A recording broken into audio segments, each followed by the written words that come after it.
Hello my darlings, this is me, Emma, GAPS coach Emma, in my messy kitchen. I'm wanting to let you know that it's not important if you make a mess and it's a bit chaotic in your kitchen. The important thing is you do those little 5-minute jobs that means you have a stock pot on the go, or you've got your fermented dairy, or just take things one step at a time. I don't want to overwhelm you, but I want you to know that you need some kit if you really want to do a good job in the kitchen. So the first thing you need that's going to make your job easy is a really nice sharp knife or two.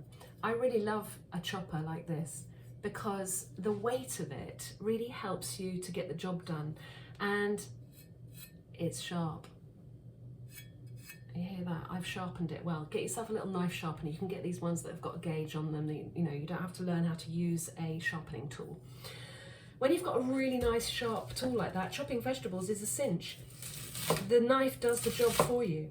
Make sure you make a little kitten claw like that when you do your chopping, and then it's very difficult to chop your fingers off. So there, I've chopped that beautifully, and then you can just scoop it up with your knife and Bob's your uncle, and it just takes you seconds flat to do the job. So a nice sharp knife, that's your first bit of kit that you need. I love a nice broad blade like that. Next is good saucepans. So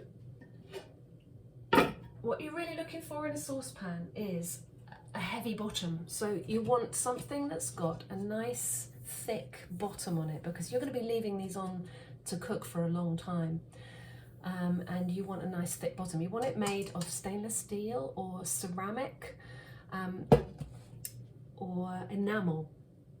Anything that's aluminium is out, and anything that's non-stick is out. You really need to look at your cookware, because you'll be getting those toxins in your system if you're using a non-stick pan. And aluminium is just like, forget it. So good pans, a variety of pans. Look, I've got a little milk pan there that I use for, well, that's actually got some dates and coconut oil in, which I'm gonna blend. So this is the next bit of kit that I think is really, really important, a little hand blender. What you're looking for is something that's got an easy release, so that the minute you've finished doing your blending, you just run that under the tap. So you don't have to do your washing up, Little hand blender. I'm gonna blend these dates.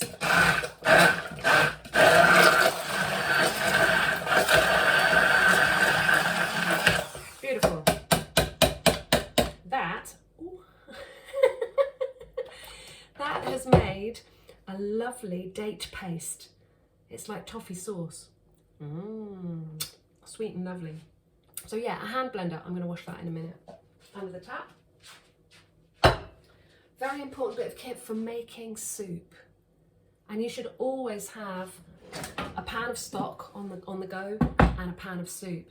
Here's the soup of the day. It's French onion, lots of onions, lots of stock, lots of butter, some seasoning, garlic just at the end, blended with the hand blender. There's soup. If anyone's hungry, they can come get themselves a bowl of soup.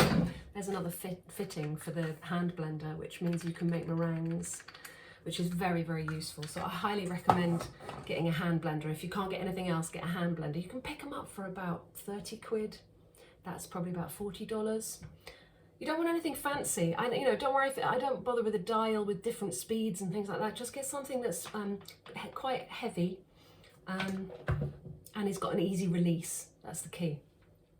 So yeah, I've got my stock pot on the go with my heavy bottom. That just stays there the whole time. I got a soup pan on the go. That just stays there until it's finished. I don't even bother refrigerating it. But I live in a cool country, so I can't speak for places where the temperature is permanently at 30 degrees.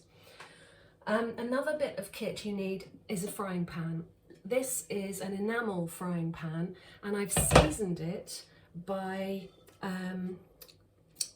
putting good fat in there and then letting it smoke. So the fat is actually burnt onto the surface of my, it was an enamel pan, but now it's got its own non-stick surface that I created. They do that with woks.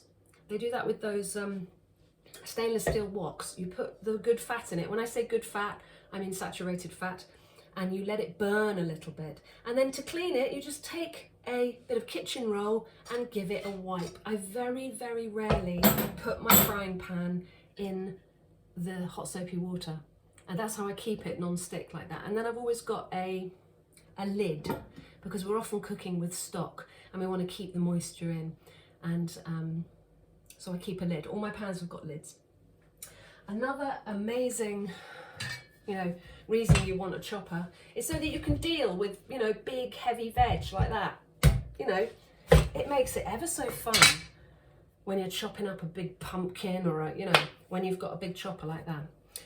Next, very important thing to try and have in your kitchen is a yogurt maker. This one's very simple. It's just got a little lid within it's got a lid with it. It's got a little, look, it's 1 litre. It says to put a bit of water in there. And I just put my cream and my yogurt in, my milk and my cream in there, and then ferment it into cultured cream and yogurt. It's got nothing fancy about it. It's just plug it in, turn it on, leave it for 24 hours. It doesn't have any dials or switches. It's just on, off. It keeps it at body temperature. It cost me £20.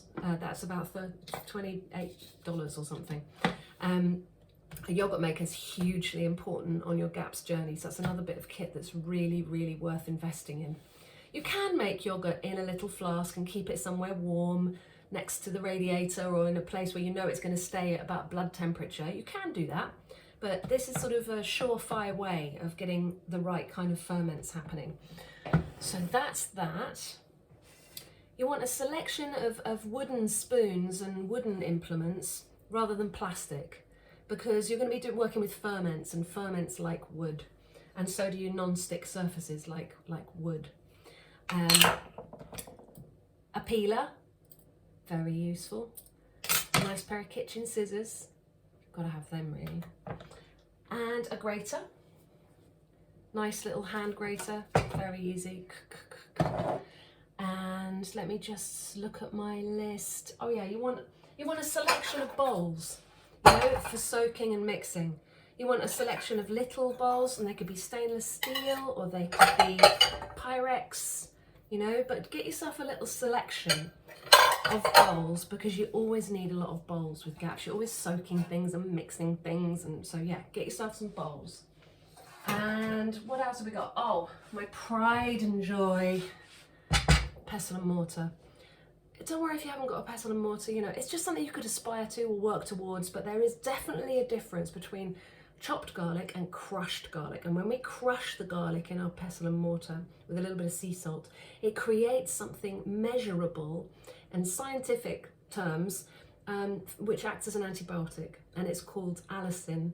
And on GAPS, we try to put some crushed garlic just into the soup or the stew just before we serve it every day.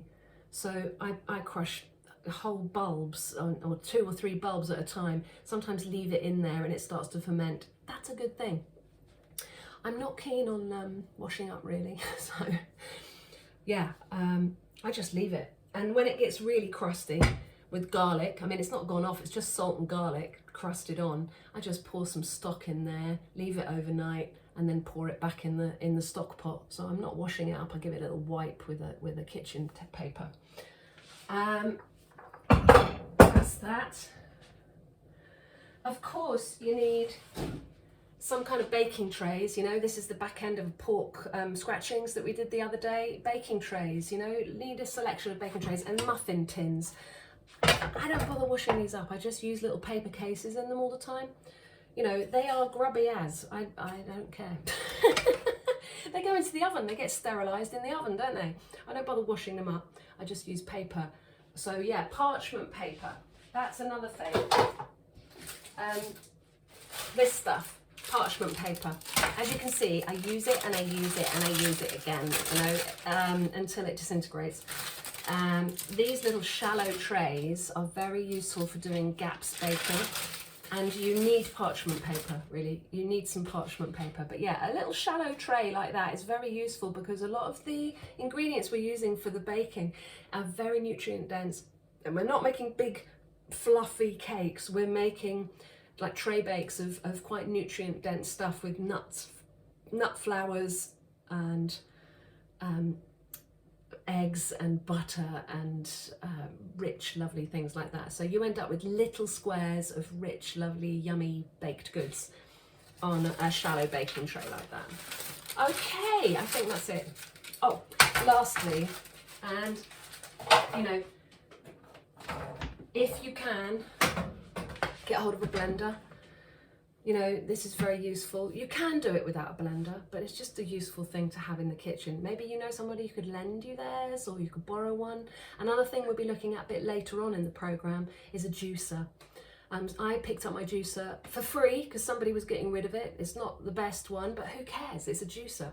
So somebody, a neighbour of yours or a friend, has probably got one in the back of their cupboard that they're not really using, that you could borrow for a couple of months. So I think that's it. Lots of love.